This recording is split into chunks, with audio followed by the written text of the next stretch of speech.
What's up, Minnesota Viking fans? Welcome to the Purple People Podcast. It is the Kyle Show, as some of you have seen in the past tonight. If Adam Carlson, our other host, can hop in, we'll definitely let him in. Having some power issues over there.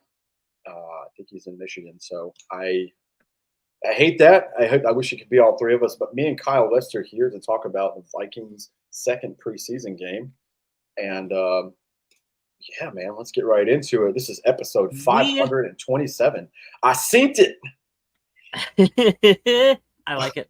We are gonna suffer through some preseason discussion on our own, and we are not hyped to do preseason discussion. To be fair, the team has not given us much to be excited about through two fairly terrible preseason outings so far.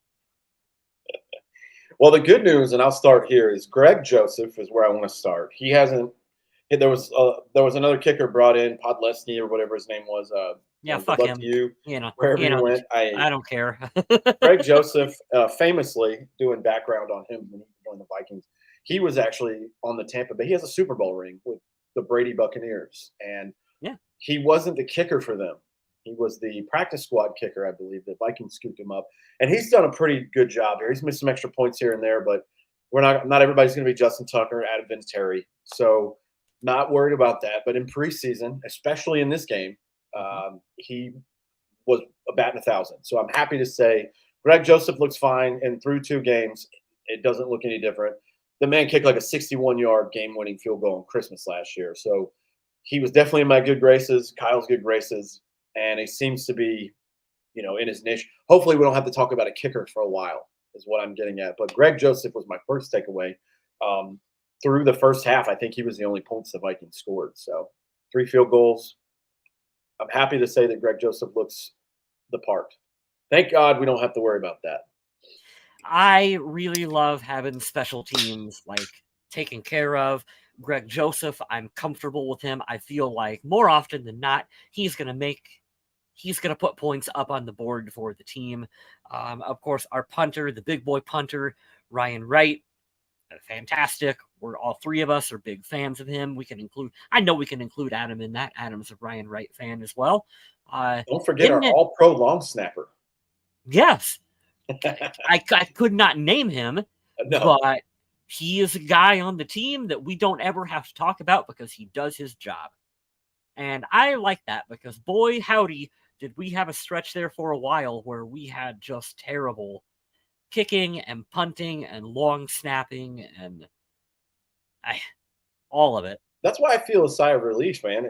Yeah, me too. For you and I have been watching football for a long time, and as fans, we understand we absorb stuff all the time, and we process the info, and we understand like what has to happen if you were thinking through the players or the coach's mind, and almost everything has to go perfect for you to win a game. It's very rare, like last year against the Colts when the Vikings are down 26-0, whatever, 29-0, they come back and win, biggest deficit ever. All that shit is like prime for you to fail. But if your special team sucks, you're almost guaranteed to lose just about every game, even if your offense and defense play very well or above where they're at. So I have a check mark here. And the start of my notes was Greg Joseph, check. Skip the 2. We'll talk about those 2 later. Special teams, check. I don't like bringing this up because injuries are, we had some guys out. Jordan Addison, star wide receiver, first-round pick this year, in concussion protocol, didn't play. Had some highlight little flashes in the Seattle game, didn't play. Now, a guy that I've seen 2 weeks in a row make great special teams play, Najee Thompson, he's a cornerback. He was forced to leave against the Titans on Saturday because he has concussion-like symptoms. You hate to hear it. I hate that for our team, but part of the game, I guess. But I will say, special teams, given another check mark, that dude has been a hell of a gunner for us, and he's made some splash plays so far. I fully expect him to make the roster so far based on his play. So I like him a lot, and if that's the only role he has for this season, dude, do it up because you're doing your job. This is from the Viking Age, and I'm going to pump that up to you guys and put it on the screen here in a second. But go check out thevikingage.com. I mentioned our other host, Adam Carlson. He writes for them. This is not his article in particular, but I didn't know this because I didn't get to watch the game. I was very bad last night. Instead of watching the Vikings, I was watching UFC. Sorry, I'm going to watch fights versus preseason, but I got to catch up on the game today, and I was wondering if he had any other splash plays, but it looks like cornerback Najee Thompson is in concussion protocol. He's got 1 week until next Saturday when the Vikings play the Cardinals, so we'll see what happens with him. It says here he's an undrafted rookie, so he's got an uphill battle. Didn't get any defensive snaps in their first preseason game, but yeah, he could find a role on the team as a special teamer. So I'm rooting for it very much so. I'll throw it to you, man. What else did you see? Let's see if we have this because I haven't discussed this with Kyle at all. My 5 green and check marks and my 3 X's, red X's. Well, I don't remember if we even talked about the first preseason game. I actually don't think we have. So we're kind of lumping both preseason games into one show right here. So I wanted to talk a little bit about Jordan Addison in the first preseason game. So we know that he was in concussion protocol. He did not play for this one. I'm assuming that was more, hey, we're just being extra precautious with our pick. We want to make sure that he's okay and healthy for the regular season. I'm going to try not to read too much into him being hurt already. So in that first game, in the limited action that we got to see from him, he looked like he belonged on an NFL field. And I think that is a really good compliment to give a rookie who is stepping out onto the field in a his first game time action is to look like you belong. And he also looked like he was a little bit a step above the other players on the field, which is a good sign because you are a first round draft pick. You are a fairly high first round draft pick. You should look better in preseason when you are playing against second and third string talent. We want to see that. It's like what we always talked about, when Jarius Wright would play preseason for the Vikings, when he was receiver 3, receiver 4 down there on the depth chart, Jarius looked really good because he was just a cut above the other players that were out there on the field for him. And so that's kind of the feeling I got from Addison. I thought that he looks really crisp with his route running. He's going to pose problems, I think, for defenses. Maybe not necessarily. I mean, he's quick, but I think his ability to make cuts and get in and out of spaces on the field, he'll be able to get himself open. And I think that's going to be a big asset for him because he is a smaller player. And so I do worry a little bit about Addison coming across the middle and getting absolutely blasted by a linebacker, by a safety in the middle of the field. I don't know how durable he's going to be. Now, I know the game has changed quite a bit over the years on how they protect players. This is not 1996 anymore. We're not going to go out there. We're not going to headhunt and completely take Addison's head off. But you still got to worry with his size. What are those hits going to do to him over the course of, what are we at now? 18 games in 17, the regular season? 18 weeks, yes. 17 games. Yeah, 18 weeks. Yeah, 17 seasons. So, that does concern me. But overall, I think that if you're a Vikings fan, you should be excited about Jordan Addison and what he can bring to this team. I agree. I was wondering if you were going to bring that up, man. I wasn't going to throw you under the bus, but Kyle and I have talked in our Purple People podcast chat with me, him, and Adam. And Kyle said exactly what he said to us on the air is we wonder about his size, but not to counter your point, but to kind of say, hey, look, I like where the league is at now because a lot of the guys can go over the middle. If this was 2008, I'd be terrified that he would die. Oh, yeah. But now that they have these rules in place, you can't go after. That'll be a personal foul now if they go after and headhunt. So that's good.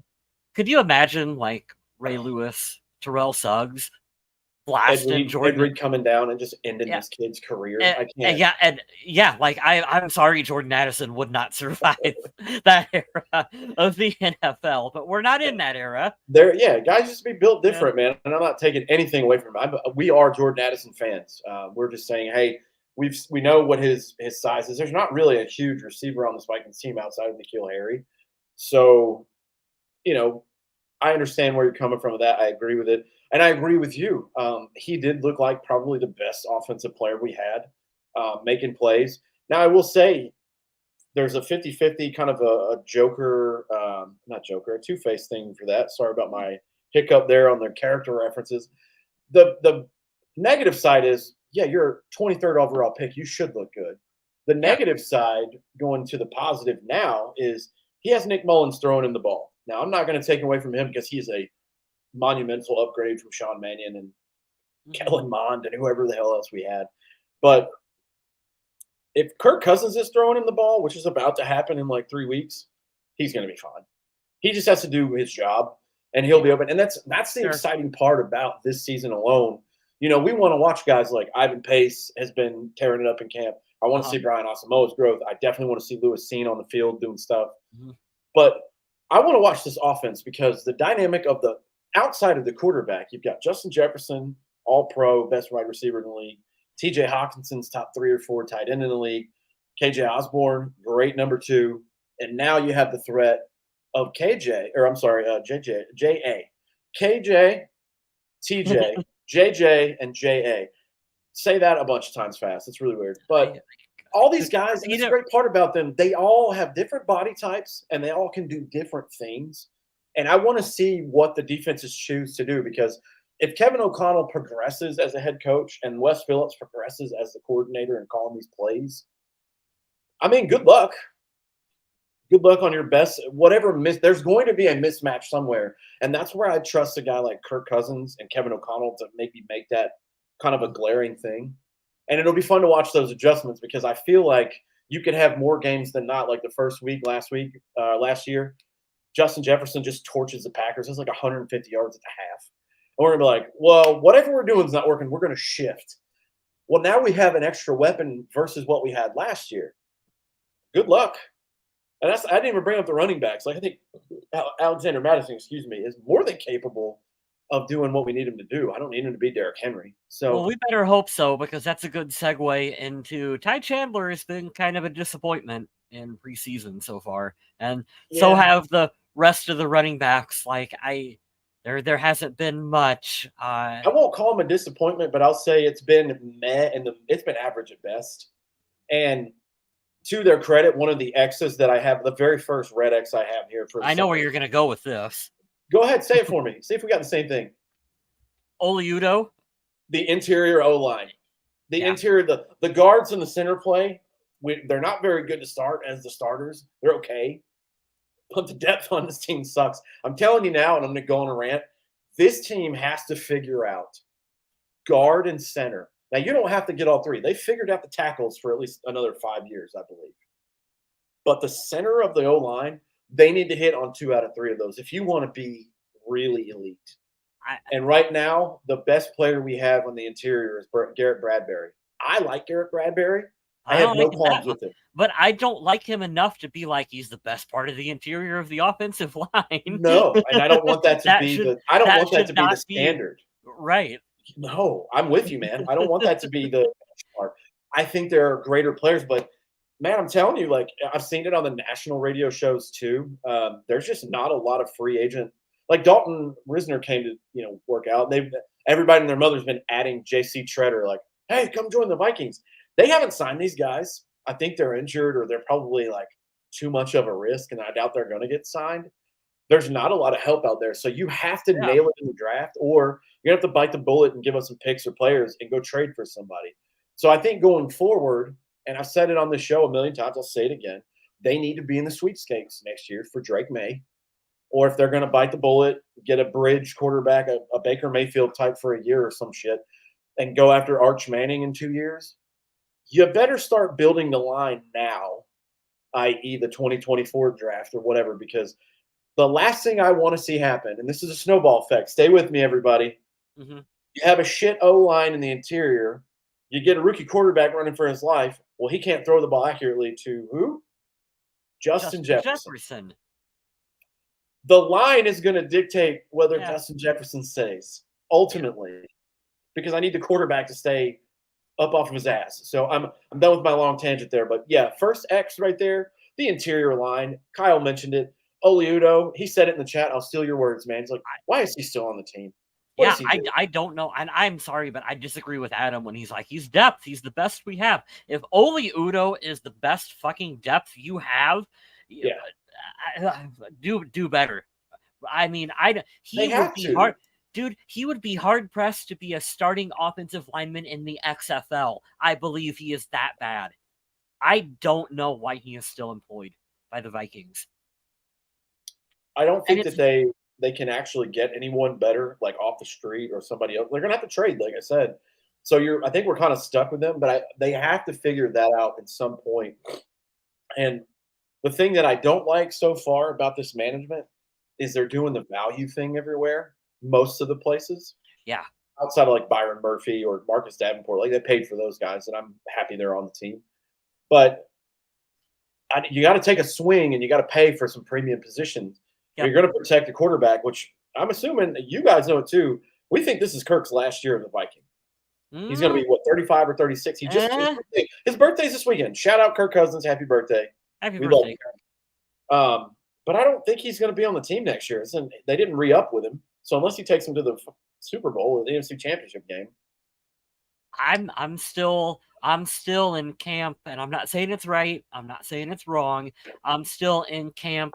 Minnesota's going to be giving him a 3-year extension after this season, and they're going I'll be fucking furious if that happens.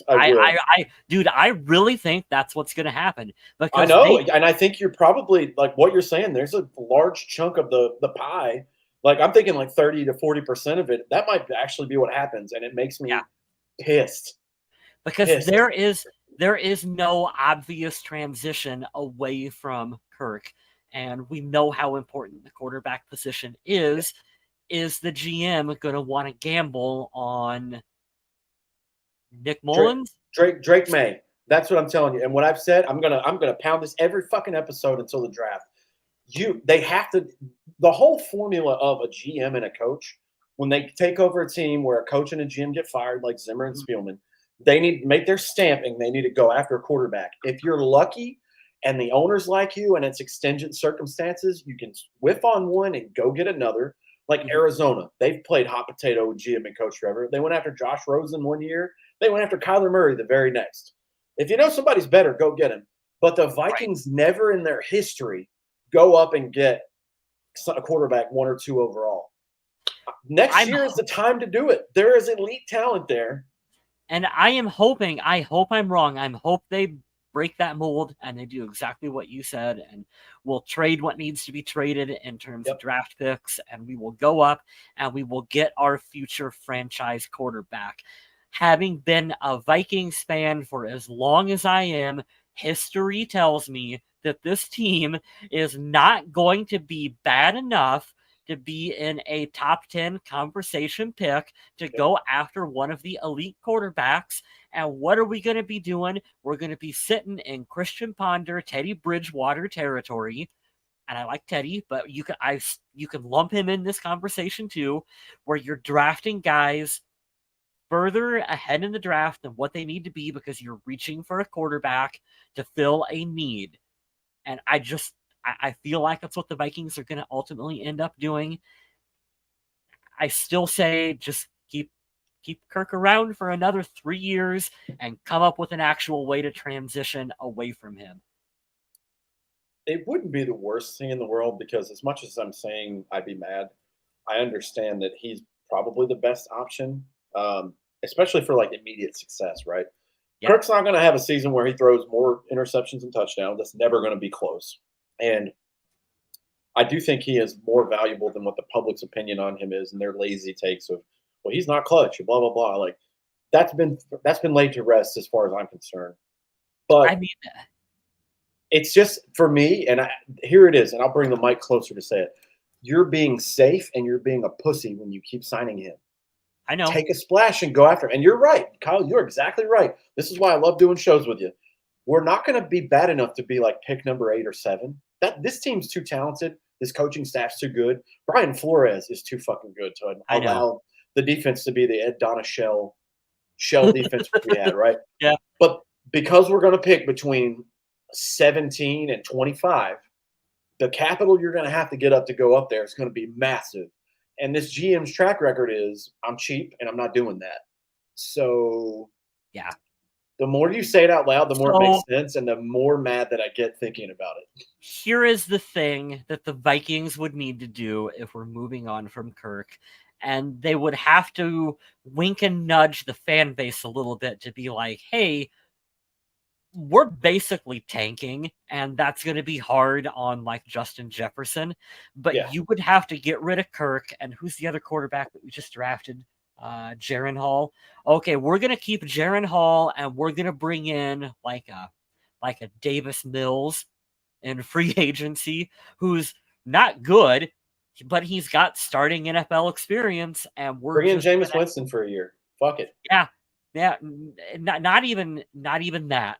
Just Davis Mills, and just we're gonna be terrible. We're guys, we're gonna be terrible. But then we're gonna be a top 3 draft pick, and we're gonna take that elite franchise quarterback. Here's the shitty thing. What do you do with Justin Jefferson? Is he enough of a team player to want to stick around for a year of that shit? And I don't think so. And then a year or two of rookie quarterback, got to figure it out, got to pare down the offense. That's the formula for him to Stephon Diggs out of here. Yeah, I know, dude. I hate all of this. Because think about if you're him. The first 3 seasons of your career, you've literally set the highest standard. Like nobody's ever done it. Dude. And the first 2 years was kind of like I was going to make a really gross sexual reference. I'm not going to do that. But imagine, you're close to getting to playoffs, but not good enough. So you're very underwhelming. And like the year before O'Connell got here, we lost like 3 or 4 of those games by like a field goal or 6 points or less. Yeah. So now it turns around. You're like, oh, I know how good we can be. Oh my goodness. Why did our comments just pop up now? I was going to say, all of a sudden, I just got like everyone's comments in the chat. Okay, guys, thank you so much. We were not ignoring any of you. I kept seeing up here that we only had 2 viewers. Now we have 6. Charlotte's in the chat. What's going on, Charlotte? Jonathan, Andrew's here. Sorry, your guys, all of your comments just popped up. Hell yeah. So Kyle and I are just having like a TED talk right now, and then the show's like fully underway. This is awesome. Fuck, there's people actually listening. But yeah, I don't know, man. I don't want Jefferson to Diggs his way out of here. I don't want him. He's the one piece on the team where I'm like, unless it's 3 or 4 first rounds, don't even call us. Don't call us. Here's the thing about Jefferson is you have to treat superstar players differently, and there will be a point here really soon where the Vikings have to come to terms with that, with Justin Jefferson, because, okay, the face of the NFL right now, the face of the league, well, it's always going to be a quarterback-driven league, but like your Patrick Mahomes, your Josh Allens, your Joe Burrows, those are like your faces of the NFL. But outside of the quarterback position, who are the players that are really the face of the league? Justin Jefferson is in that conversation for being like the face of the NFL. And so that purple and gold, thank you for being with us, man. So that, you're going to have to give him the Adrian Peterson treatment and more to keep him happy in Minnesota, if that makes sense. Yeah. I'm loving John. John's our local CrossFit guru and a good friend of the show, friend of mine. I love this man. He goes, you do that the year after he signs his new contract, and then you just throw the ball to him nonstop. The way we gave AP the ball when the team was trash. Yeah, when we had Ponder. Have you ever thought, what do you think this offense would have been like with prime Adrian Peterson and prime Justin Jefferson on the field at the same fucking time? Well, and this is just throwing a dark way out there because a bunch of teams passed more than once. But think about like 10, 12 years ago. Think about if the Vikings took a flyer on Russell Wilson and he developed, and he was our guy for forever. And he had AP, and then you had Diggs and Thielen and all that. I mean, and we were settling for them, Teddy Bridgewater and Matt Castle for a year. Like, you know what always pisses people off too, because I'm a huge Jared Allen fan. But if they would have stayed put in that draft and not given up capital to go for Jared Allen, They could have drafted Joe Flacco. And now I say what you will about Joe Flacco, but if you had him in Minnesota, you all of a sudden have a big stretch of stability at the quarterback position when they were Well said. when they were hurting and going through a lot of shit. Could you have won a Super Bowl with Flacco in Minnesota during that time? I don't know, man. I don't know that the same result would have happened because I think Baltimore is a very well ran organization. They have a style and an attitude, and Harbaugh is a fucking awesome coach. But yeah, Joe Flacco is your definition of a franchise quarterback. Obviously, he won a Super Bowl, so he's probably a little above where Cousins is. But yeah, he would have been stable because for so long since I've started watching this team, it's been Donovan McNabb, Christian Ponder, fucking Matt Castle, Teddy Bridgewater, Case Keenum. It's been rough, and now we have stability. And this is what I like John's comment. Aside from Cousins, I've grown not to hate him. What do you do 3 years from now? It's kicking the can down the road. I think when Cousins leaves, we're all going to be like, it wasn't that bad. Good. Yeah, we had pretty good with Kirk. So here's my thing. If you re-sign Kirk to a 3-year contract extension, you're telling him we are drafting a quarterback either this year or next year. Like, you're having your understudy is coming into Minnesota. We're bringing you in to have stability, to be that veteran, to help lead this team because, hey, we still think with you and Jefferson and the other pieces we have on the team that we can be competitive and we can win while we groom a younger quarterback. But I think that you have to be serious about finding that replacement quarterback. Yes. You're right, John. You can't do the thing where you're like, oh yeah, we got Kirk for 3 years or 4 more years, kick the can down the road and we'll draft a quarterback then. Like, you have to do what they've been doing. Oh, well, we'll take Kellen Mond in the 3rd round. Kellen Mond fucking sucks. He sucks. He was okay in college, but nothing. And I don't care what Chris Sims said because he's like, oh, he's the best one. Chris Sims. Okay. Yeah. It didn't work, and it sucks because you want to see that project, dude. But the 3rd, 4th round, like the chances that you get Dak Prescott on a flyer is not fucking happening. I was just gonna say, Jaren Hall. That's a cute signing. That's a fun little pet project to have. You take those every couple years, that quarterback, and you're going to mold them, and you're going to see what you can do with them. But you're not replacing Kirk with Jaren Hall. You're not. We would love for that to happen somehow, but I don't think you can count on that. And I think that's the point that you were trying to make, Smith, where you can't count on a 4th round or later quarterback being the face of your franchise. I'm going to make a reference that you're going to love, dude. You're going to love it because you and I both have them, and it makes so much sense. Pulling the mic for this for everyone. Tattoos are like quarterbacks. If you pay for a shitty one, you're going to have a shitty one. You have to pay a lot of money for a very good one, and in this case, it's draft capital. Don't go after the 4th and 5th round. You're not going to get Brock fucking Purdy, and he's going to lead you to the NFC Championship game. We are not the Niners. We are not built that way. Yeah. You're going to have to go up and get a good one. That's a good analogy. And you know what? It's you know what else? You know what else you can continue with this analogy too? It's also about finding the right artist, because there's a lot of really talented artists who have different styles, and you have to find the one that fits with the style that you want on your sleeve, because your tattoos are different than my tattoos. That's where you were going with the 49ers reference there, for like, you could not put Brock Purdy on this Vikings team and win with him. So what style of quarterback fits with the Minnesota Vikings? We're fucking geniuses. You heard it. Kyle West said it.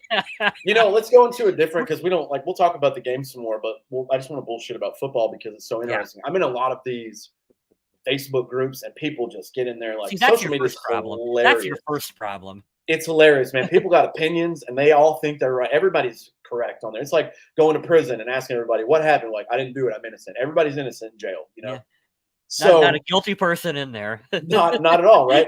So it's hilarious when I hear that stuff, because I think about the Philadelphia Eagles and the 49ers. They are both built where if they swap quarterbacks, I truly believe they would have close to the same record, because their coach is good. Both of their lines are good. Their skill players are nasty. They've drafted well. They've traded well. They've went after stuff, right? You put Jalen Hurts on the freaking Detroit Lions 2 years ago when he was drafted, dude, he would already been traded. Like, I would firmly believe that. You take who's another like Brock Purdy, you put him on the Tampa Bay Buccaneers right now, they're not doing shit because that team's bad now. My point being to like what you said for the artists being the coaches in this situation. I'm not at all like taking a jab at our team. This has nothing to do with our team. Just in general, it's got to be what fits your team, what fits the identity. But bringing it back around to my point of having to pay for quality, the formula now too is the rookie contract, right? You want to go out and get Justin Herbert. Now, does that mean you're going to have to be like sixth overall where he was? Probably. But if you can get to the top five and get the quarterback you want, you have 4 guaranteed years where you can try, and that's a more than enough time to build a roster to try to get a Super Bowl. If you build the roster correctly by year 2, you have that season to compete, the third season to try to get there, and then the fourth before you have to pay him to actually go all in, trade for a McCaffrey, trade for an AJ Brown, and go win the damn thing. But I don't believe this team will do that, and it pisses me off because I just want to see them get a Joe Burrow, a Justin Herbert, a Josh Allen. If we think about that too, let's say we draft dog shit at the running back, tight end, and wide receiver position, but the quarterback is good enough like Joe Burrow to keep you in the game. Dude, when have we had that problem ever? Culpepper maybe, but he had a great team around him. Randy Moss. We've never had that as a friend. Isn't that so weird? Guys, everybody in the chat, think about this. Poor Stafford was just in a shithole forever in Detroit. He goes to the Rams 1 year, wins a Super Bowl because he's capable when there's a cast around him and a great coach, right? But they had that thing was like, man, we got Matt Stafford. He'll throw the ball to Megatron. We've got a chance, right? I can't tell you the last time, and this is not a dig at Kirk Cousins, where it's like, well, we have this guy quarterback. We've got a chance. Brett Favre for a year? Yeah. 09 Brett Favre. Oh, it's pain. My heart hurts. Lightning in a bottle, Case Keenum for a little bit. And yeah, that was fun. That was a fun year. I mean, but we all knew that was lightning in a bottle, right?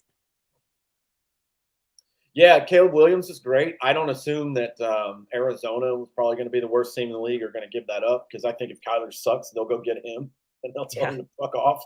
They'll trade him for peanuts, but I don't know, man. I like the kid. I'm telling you guys, I'm all in, and I have bias because I watch the team, and I'm a North Carolina fan. Drake May is going to be good, and I really want the Vikings to go after him. You always have that, Carson Wentz, Jared Goff, Jameis Winston, Marcus Mariota. Like you have the 1, the 2, the Luck and Griffin third. 1 and 2, I don't care. If you get one of those guys, like at least you can say you tried to make the attempt. But the problem is this team doesn't swing to make the attempt. That's what I want to see, but you're right, Kyle. It's the same thing we talk about every year. They're going to be just good enough to fuck themselves out of a decent range to go get this dude without having to give up like 3 first-rounders and TJ Hawkinson or Brian O'Neill or somebody great to be like, well, shit, we had to pay the piper, I don't know. Let's get back to the game. I'm going on a rant. One of my points I wanted to bring up was that I've not been impressed with any of the running backs so far through the first 2 preseason games. Ty Chandler, Dwayne McBride, I don't really think either of them flashed and looked all that good. Now, we know it's preseason. We know the line in front of them is terrible. You don't have much of an opportunity to run the ball when Oli Udoh is just letting defenders smack you in the face on every other play. With that said, the Vikings still made the right decision in getting rid of Dalvin Cook. Even though these guys have looked bad, I still say it was the right choice to do that because you are never going to know what you have in Ty Chandler and any of the other running backs until you get them on the field and give them the opportunity to play. And Correct. You could not do that with Dalvin Cook as the primary featured back for the Minnesota Vikings. Now, I do think that when it comes time to actual regular season time, Ty Chandler is going to have better opportunities in front of him with a better offensive line, a better group of skill players, a better quarterback in front of him too. So I'm not completely sold out on him yet. We'll see. Although right now there is a little bit of cause to be concerned that there hasn't been that they haven't flashed at all on the field. I thought. Yeah, and it's a lot of the same kind of things. Like, I mean, this is a generic statement, but there is truth to it that the line itself and starters all the way down to the depth for the interior aren't that great. Um, that's my biggest red flag for this team is the Yeah, interior offensive line, up and down, front to back, and that starts there. Like, I think that they are overall better run blockers than they are pass blockers. We've seen that, but I agree with you, man. I'm not going to put it all on the running backs, but I'm not going to say that I've been impressed. Like you said, I think it's been very meh so yeah. far. And what sucks the most, we talked about it recently, but we'll talk about it again. Kenan Wangwu, I don't know what the hell's going on. We have no update. Sounds like he might be actually hurt, like I for real. think so. Might Yeah. be one of those tweaks that we had a couple of years ago. So that sucks. I think that he was shifty, and obviously he's our best kick returner. But I mean, you got to roll with punches. The NFL injuries happen, sucks. But I don't know. I agree, man. Running backs have been kind of meh, Yeah. and this is a great transition too. My second red X is the run defense because 2 plays in this game resulted in touchdowns because of blatant shitty run blocks and like just blatant missed tackles. Now I'm going to defend. I named this episode after Lewis Cine. Now, if you dive at a guy's legs and he hurdles you, I mean, that was just a dude making a play that usually doesn't work. I would say at least 50% of the time it doesn't work. He did have one where he went down to do a form tackle. The guy jumped over him. Okay. There's another run where the guy was untouched. Kyle, you and I would have gotten a first down. I'm not kidding. Yeah. And it was towards Yeah. the end of the game. And I was like, okay, the growing pains we're going to have with young players. I understand. That's part of it. And shout out to the Titans, man. Mike Vrabel, fantastic coach. I know that team's going to play hard no matter what, even if there's Malik Willis and Will Levis playing quarterback or whoever. Like, they're going to play hard. Yeah. But the run defense is a concern. They're It well hasn't been coached. very good. That running back, what's his name? Chestnut for the almost called the 49ers, the Titans there. He actually looks like a decent number 2 running back in the NFL. He'll be a good RB2 for them. So I'm not super concerned that he got, 98 yards on the ground. I mean, that's what I was saying about Addison. Hey, you look like you belong and you're a cut above the other guys on the field. And it's probably the same thing that their fan base is saying about him. Hey, he was a cut above the talent around him and he looked better than, frankly, some guys who will not make the Minnesota Vikings 53-man roster. So bravo for them. It looks like they have a guy.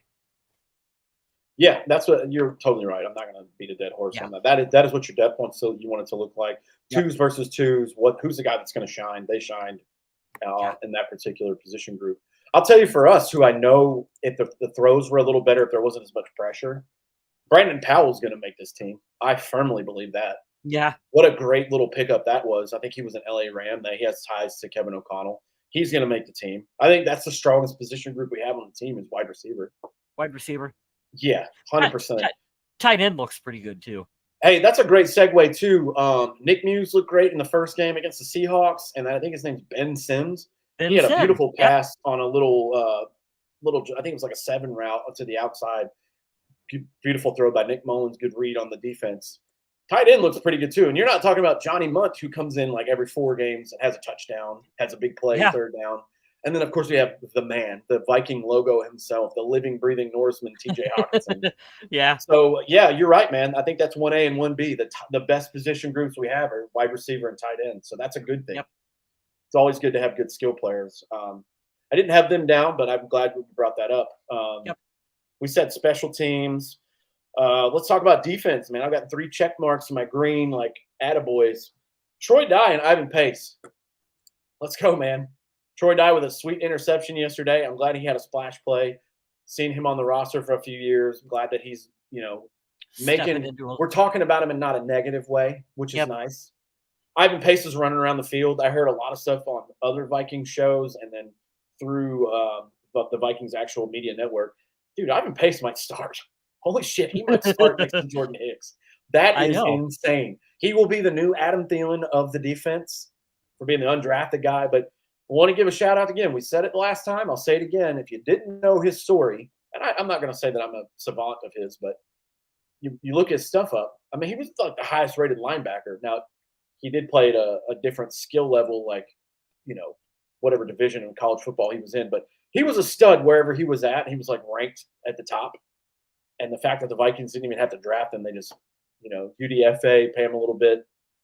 Man, if he starts, what a story that will be. And I think it's awesome that it happened to be the year that Brian Flores comes in and he's like, oh, no, we're going to use you. We're going to use you correctly. And I'll segue it to you because you talked about this because you watched like the first half. Kyle was watching. I didn't get to watch in person. I watched the highlight on YouTube. Go check it out. It's like 11 minutes, the big splash plays from the game. But apparently they were running 4-3 a little bit yesterday. That excites Yeah, they were me. running a little bit of the 4-3 defense out there. I enjoyed it. And of course, as soon as I said that, they got burned running a 4-3 look. But, it happens. But, hey, I like that. We had speculated that this would be something that we would see the Vikings doing a little bit more this year. In my mind, maybe I'm just reluctant old man yelling at cloud meme here, but I refuse to accept that the Minnesota Vikings are a 3-4 defensive front. No, we're not. We are a 4-3 with the occasional 3-4 look. Yeah. That is how I choose to believe it. Occasional is a good word because we don't have like a definitive number for that. So even though it might be the majority, what is the majority of it? We'll call it occasional. Occasional. I love that Brian Flores is here. It's my favorite acquisition, draft, free agent, coach, whatever. That's my favorite thing we've done this so far. It's the most glaring need. I know that they're going to have some unique blitzes, which is going to make for some guys that, aren't usually like star names or whatever. They're going to have splash plays this year. They are going to pressure the ever-loving shit out of the quarterbacks this year, and I am all for it. I don't want you to blitz every single snap, but the fact that the threat's going to be there, they're going to throw off some quarterback throws. And if at minimum it doesn't have to be an interception every time or a forced fumble or a turnover, it'll be an incomplete pass, and that is always a good thing. I love where the direction of the defense is going. So if Brian Flores is the kind of coach that we think he is, he has watched last season's tape and has said, there is no way I'm dropping Danielle Hunter back into coverage for the majority of his time on the field. And I bring this up because Danielle Hunter is one of the best defensive players on this team currently. How are we going to use his skill set? We're not dropping him back into coverage. It's as a 4-3 defensive end rushing the quarterback. With that said, what is our primary look going to be this season here, Kyle Smith? 3-4 or 4-3? Well, my best player is a 4-3 defensive end. I'm leaning towards doing a little bit more of that with Danielle Hunter and less of whatever the fuck last season was. Just my thought process. And I hope that's where, as basic as of a statement as this is, I agree with you 1,000,000%. And I just hope that he puts each player as best he can per package on the field, doing what they do best. If you're putting a player in position to do what he's naturally gifted at the most, you have a way better chance. I don't think that Danielle Hunter can't drop into coverage. It's just the fact that I do not want him there. If he does it a handful of times in a season, that feels like enough for me. Yeah. I don't know. Maybe there'll be more because there's thousands of snaps, but my point being, put his hand in the dirt. He's good at rushing the passer. Like I'm with you. 100%. Let him go after the quarterback. My last green check mark, and I want to say this because I'm going to do what Adam wanted to say. We're talking about it on Twitter. You talked about it too, Kyle, in the chat. The guy had one bad whiff when a guy hurdled him. I get it. Made a play. Other dude makes a play on you. It happens. 3.8. There you go.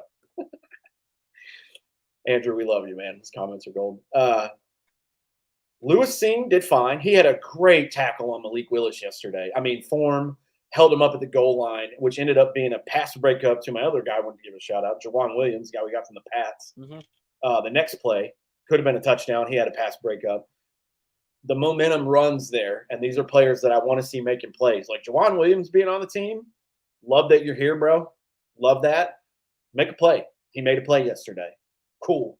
So I see that it's clicking. It's going to happen more with reps. But I wanted to give a shout out to them too. Lewis Cine's going to be fine, guys. We're not cutting him. Give him a freaking chance. He tore his leg apart last year. I'm scrapping that year. This is Lewis Cine's rookie year, as far as I'm concerned. And he looks okay. Doesn't look great, but he definitely doesn't look bad either. So there are some wild takes going on with Lewis Cine right now. I don't understand it. There are people who are saying he was a first-round draft pick, and the Vikings got him out there running with the second string players right now, and what kind of message does that send? And I don't even know if I would waste a roster spot on Lewis Cine because he missed a tackle. He missed a tackle. I don't know if I'd waste the roster spot. Well, thank you, armchair GM. I bet you think strippers like you too. That's how your logic sounds. Yeah. No, she was really into me. God. It wasn't just the money. We can agree if we could just not. Everything we do on social media is exaggerated. It's all hyperbole, just out there. Right. We can agree, like, okay, he doesn't look like this, like a superstar yet. But we gotta understand. Okay, why does he not look like a superstar? Did he tear his leg apart? Yes. Well, he's got to recover from that, which took the season last year. Okay, he's in now. Well, he's not starting with the ones. Yeah, Harrison Smith is there. Josh Metellus is beating him out as he should. As he should right in this moment. Well, then we got Cam Bynum and blah, blah. We have a decent safety room. Cry yourself to sleep, okay? They're not all great. Harry's getting old. This is how it works. There's a little bit of a transitional period. We're in that phase right now. Chill out. It's going to be okay. It's almost like the Minnesota Vikings knew this when they kept Harrison Smith around. Weird how that works. Yeah. Oh, that's so funny. I think he'll be fine. Yes, were there a couple times that he looked like a rookie, a little lost, a little out of position, didn't quite have the right form, missed a tackle. Yeah, that's why it's preseason. This is practice. This is a glorified practice. This is what we're supposed to do. He's supposed to fuck. They're all supposed to fuck up right now so that after the game, their coaches can be like, hey, your form on this was a little off. I need you to do X, Y, and Z, and we'll correct this and that. And we'll get you where we need to go. Jonathan, right? I'm going to fight you on this comment and say this is the year. He has to. He had an injury last year. He's known for those. He's been a little banged up. After the season is over, if he doesn't look any different than he does right now, I'm with this comment 100%. But after 2 training camps and barely a calendar year, I just can't do it yet. He's too high of a draft pick, and I have to give him the benefit of the doubt. But I understand your frustration, and I will meet you in the middle there and say I am frustrated with Andrew Booth as well. And we're all rooting for him. I want him to be that physical player and be what Mackenzie Alexander was for like his first year, at least, before he just gradually got fucking worse. But he did. He was great his rookie year. That's a great way. And just that's a great way of putting it too. Right? I'm proud of myself for that reference too, because I'm like, I remember most of these guys too, like stuff that the national media would never know about. But give him at least this season, Jonathan. And if he doesn't look any better, I'm with you, man. We gotta figure that out. Because you know what? You know who I would have kept instead of him just now? Duke Shelley. Call me an asshole. Don't care. I would have kept him instead of Andrew Booth, but that's fine. Has Pace stood up a power back on a run? I haven't got to see the games. I haven't either, Andrew. Like I said, I don't know. All your guys' comments, like 20 of them loaded all at once. We thought nobody was watching. And even our number, like we have a little eyeball symbol and like how many people are watching. It had like 1 or 2. So I don't know how many of you guys heard that, but I watched UFC last night. There was a really good card. And I watch all of them. Like I watched the prelim fights all the way through. Now, obviously, there won't be UFC fights on a Sunday afternoon. So when the games come on, I'm going to be fully invested in the games. But I don't know. Adam would probably be the best for that. So I'm sorry I don't have the answer. But now that you said that, I don't believe that. I don't believe he did. But yeah, I don't remember it. I remember seeing that he has a lot of speed.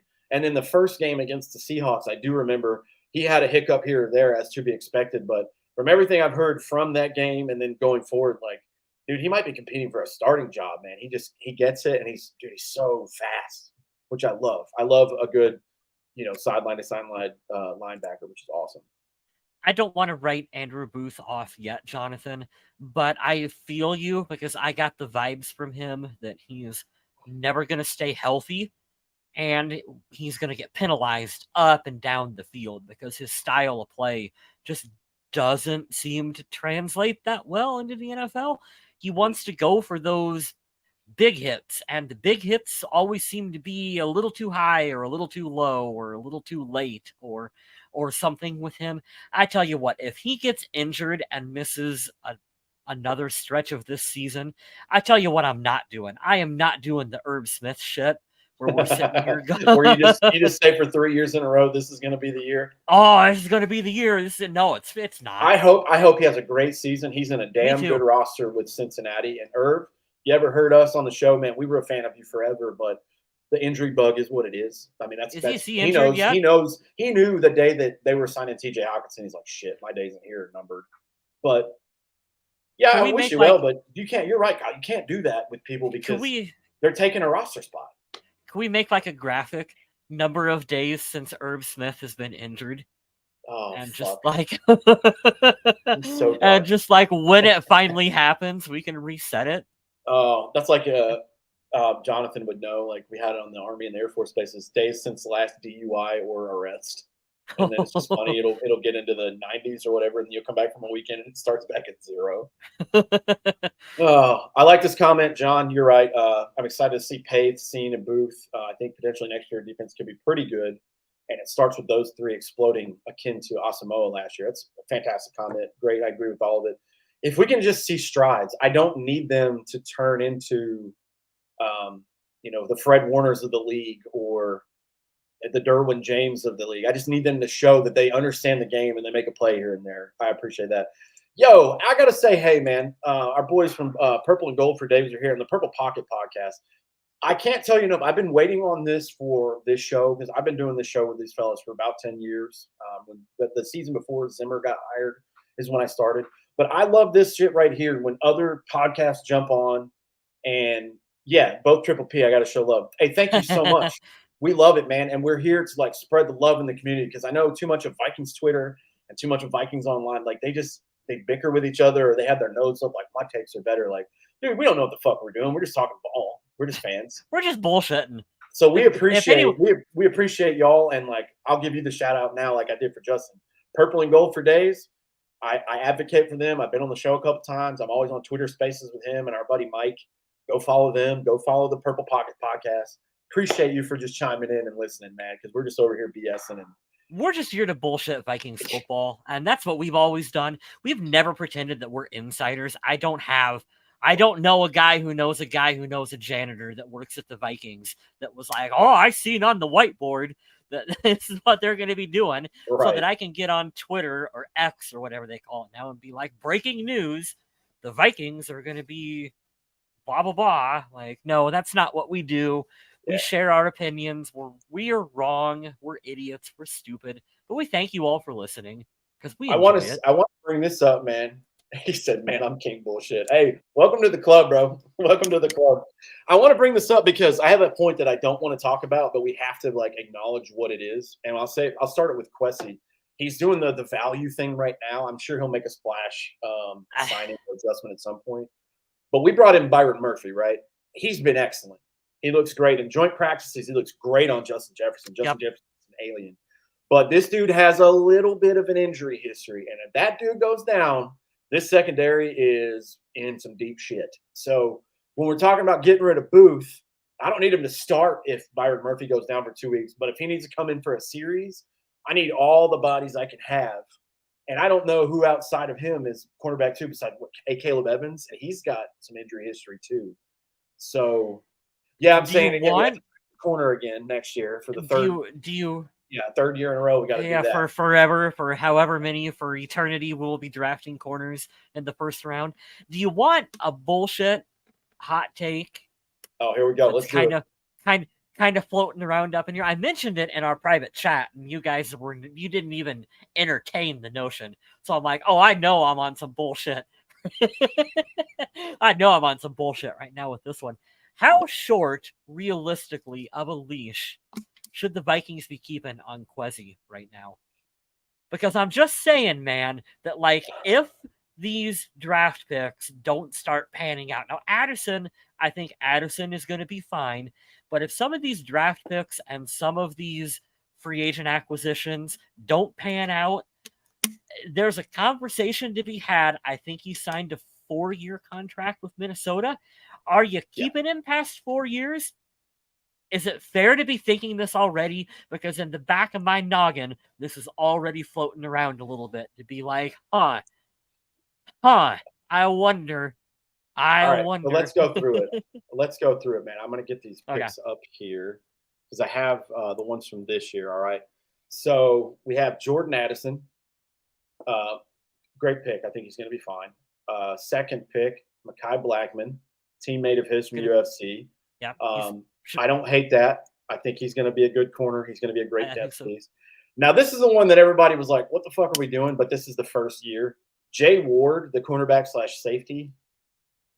I don't know what he's going to do. Jacqueline Roy's the D tackle. We had to have depth there. I understand it. Jaron Hall, he's messed so far. So is Dwayne McBride. I mean, he had a touchdown yesterday, so shout out to you for getting your first preseason one. But he didn't even start. I think he's had 5 carries, 6 carries in the preseason. So, and that's with one of the running backs being down in depth. Yeah. So that's this year. Yeah. And then I'm trying to go back to first draft. This is on Fan Nation SI. All right. So he picked Lewis Seen last year, and then Andrew Booth. Injured. Also injured. Ed Ingram. Not good. Yeah, not good. Brian Asamoah, good pick. Okay. Yep. Got they take the Lions, and then they didn't trade down for Kyle Hamilton, the safety, which is he's doing good for the Ravens, which I thought we were going to take him. Izzy Otomawo, Ty Chandler, Viridian Lowe looks good. Jalen Naylor looked good till he got hurt. Nick Muse looks fine. It's right under the okay. Yeah. Yeah. So for what you were saying, I think that where we are on the timeline, like looking at the chart, like I don't know why this reference comes up, but when I look at bands, because you guys know I'm a musician outside of like work and the podcast, right? You go and look at bands that have changed members. Like I love Alice in Chains, right? It's my favorite band. Lane Staley, it'll have like Red for the singer, and he was up until 2002, 2004, whenever he died. And then after comes William Duvall. Like if you look at the timeline of years, it's too early for what you're saying, Kyle, to be like, fuck him, he's out. But so far, if I got to agree with you, and I shouldn't say anything. I'm putting it out there. I shouldn't say it because it's too early. But yes, I think he's behind the 8 ball on his picks. I will say this, though. It is a fuck 'em, you're out league these days. And you're better off if you're not convinced after 4 years to be like, you know what? Nah, I'm not convinced.